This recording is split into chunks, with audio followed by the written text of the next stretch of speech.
I've been getting an IV treatment to help me with my health. And the last time that I went in, they couldn't get it in, actually 2 times in a row, into my veins. So I know that it's harder. I have scars on my arm, and they have a harder time seeing the veins. And also, apparently, I have tricky veins and veins that roll and go out of the way. But so I just numb out of my body a bit when they're doing it, because they end up often going into my arm like 7, 8 times and moving the needle around trying to get the vein. And sometimes they've gone through the vein.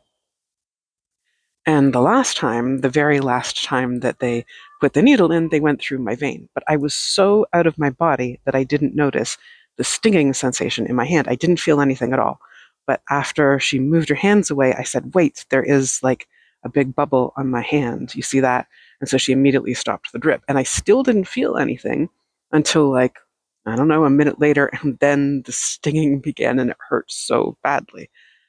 But I was so out of my body coping with them poking me, but also I wasn't as comfortable with that person.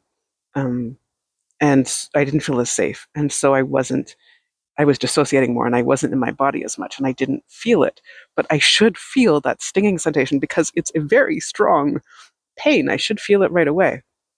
But dissociation and being out of my body is how I coped with the torture, the ongoing torture that I experienced most of my life. And it is how I cope again when there's pain often. I try to ignore my body or numb my body. Like, it's how I survived. And it's how parts of me survived. And even if that's not what I'm intending to do and I don't intentionally do it, folks inside me who survived the torture, who recognize pain, go to numb my body or be out of the body, like make me more dissociated. And it's not very helpful anymore, because I'm not aware of the signals of pain right away if I'm not feeling safe.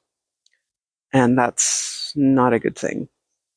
But it is what helped all of us inside survive the torture. And I understand it. And I know that's where I went. So I'm going to try and be more in my body next time I go, even if I don't feel as safe.